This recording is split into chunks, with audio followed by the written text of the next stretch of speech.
All right, let's dive right into this explainer. Today, we're unpacking a really fascinating audiobook called Why the Rich Never Skip Life Insurance. And listening to it, the original source is narrated by this incredibly clear, single male voice. It delivers these stark financial truths with a kind of gravity that just hits you. It really drives the point home. So today, we're going to channel that exact same urgency. We're going to fundamentally shift how you view a financial tool that, let's be honest, most of us completely dread. But as we'll see, wealthy families actively use it to bulletproof their future. Let's get into it. So, what if life insurance isn't actually about death at all? I mean, most of us hear the words life insurance and immediately jump to the end, right? But the wealthy? No way. They know it's fundamentally about life. While the average person kind of waits around, hesitates, and tells themselves, I'll get to it later, wealthy families are making this one of their very first financial moves. They see it as an absolute essential for life, for protection, for leverage, and for building a real legacy. It really boils down to two completely different mindsets. The average mindset, it looks at those premiums leaving the bank account and just sees an expense, just another bill. But the wealthy mindset sees it entirely differently. They see protection, they see certainty, they see leverage. We have to stop looking at this like a monthly phone bill. Instead, think of it exactly like a financial seatbelt. You put it on, praying you never ever need it, but man, if a crash actually happens, you are incredibly grateful you clicked it in. The audiobook hammers this core mantra. The rich buy protection before they need protection. Successful people don't just react, they actively anticipate risks before they even happen. Think about it. You don't wait for a massive thunderstorm to suddenly decide to fix a leaky roof, right? They know that one single unexpected event can literally wipe out decades of hard work, savings, the whole shebang. Section 1. Protecting your greatest asset. Okay, I absolutely love this analogy. Think about your house, your car, your investment portfolio as the vehicle. These are the things we instinctively insure without a second thought.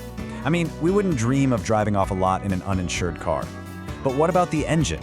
And by the engine, I mean your ability to earn an income. The crazy realization here is that the engine powers literally everything else. If that engine stops running, you lose the house, you lose the car, and those investments, they stop growing immediately. Protect the engine before protecting the vehicle. It's heartbreaking, really. Countless families find themselves totally devastated financially after losing their primary earner. And why does it happen? Simply because they spent all their money protecting the vehicles of their life, but they totally forgot to protect the actual engine that built that life in the first place.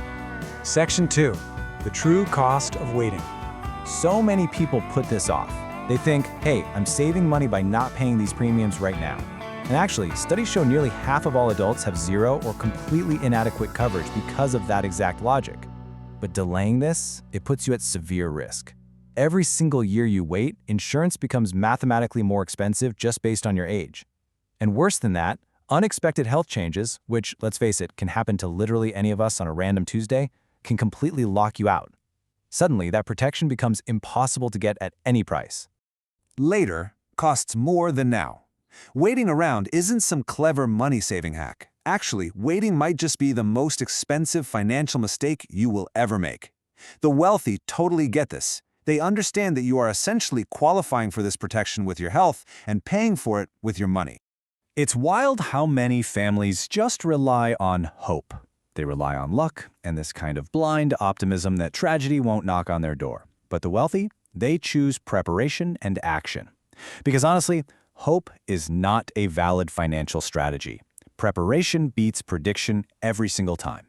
Successful business owners and wealthy families anticipate the roadblocks before they hit them. They don't just cross their fingers and hope for the best. Section 3. Building an intentional legacy. All right, here's how the wealthy actually define life insurance. To them, it's not just some death benefit. It's immediate liquidity and a generational wealth transfer. Look, when tragic strikes, bank accounts can get frozen. Assets get tied up in probate for months, sometimes even years. But the wealthy use life insurance to transfer wealth incredibly efficiently. It instantly drops cold, hard cash right to their families during what is already an incredibly difficult and stressful time. Your family should never, ever inherit your financial problems. Because as we all know, the bills certainly don't stop just because you do. The mortgage still has to be paid. Those outstanding debts, they don't magically disappear. And everyday living expenses, groceries, utilities, keeping the kids in school, it all just keeps going. Without that immediate cash on hand, grieving families are so often forced into these awful fire sales of their assets just to keep the lights on. Legacy is a decision, not an accident. Take a second and let that sink in. Wealthy families think in terms of generations, not just years. They know that leaving a real legacy requires intentional planning today. They fundamentally understand that love, without a clear, solid financial plan to back it up, is, well, it's simply incomplete. Section 4. Taking action today. So the question really isn't whether this protection matters anymore, it's whether you're going to make a move before life forces a decision on you. There's this fantastic line from the audiobook that goes, "The best time was yesterday, the second best time is today." Procrastinating on this stuff, it just creates risk and eventually a whole lot of regret. But taking immediate action, that creates real protection. It builds confidence, it buys you the ultimate peace of mind. Remember, risk is totally unavoidable in life, but regret is completely optional. Okay, so here is your challenge. Before today ends, don't just close this explainer and scroll to the next thing. Take these 4 exact steps. Number 1, review whatever coverage you currently have. 2, go get a quote. 3, ask a professional all your questions. And 4, make a concrete plan. Stop leaving your family's future security up to chance. Wealthy people protect what they build. Definitely keep this in mind. The people who win financially over the long run aren't always the ones who earn the absolute most money. Not at all. They're the ones who intentionally, deliberately protect what they've built. So, what are you doing to protect your engine today?